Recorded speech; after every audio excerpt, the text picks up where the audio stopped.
Hi friends, ఈరోజు మనం వేసుకున్న టమాటాని విడదీసి మనం కుండీల్లో వేసుకుందాం.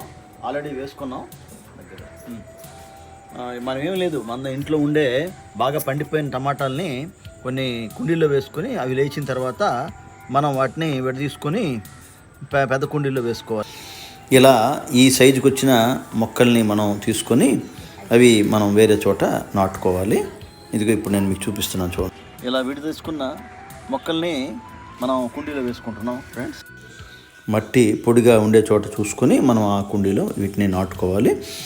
దీనికి తక్కువ నీరే పడుతుంది. మంచు వల్ల ఈ శీతాకాలంలో బాగా మొక్కలు బాగుంటాయి. టమాటాకి 15 రోజులు 20 రోజులకు ఒకసారి ద్రవజీవామృతము, అలాగే ఫ్రూట్ ఫెర్టిలైజర్ మనం పువ్వు దశలో ఇచ్చుకుంటే చాలా బాగుంటుంది. అందుకే ఈ వీడియో చేశాను. ఈ వీడియో కనుక నచ్చితే లైక్ చేయండి, షేర్ చేయండి, సబ్స్క్రైబ్ చేయండి.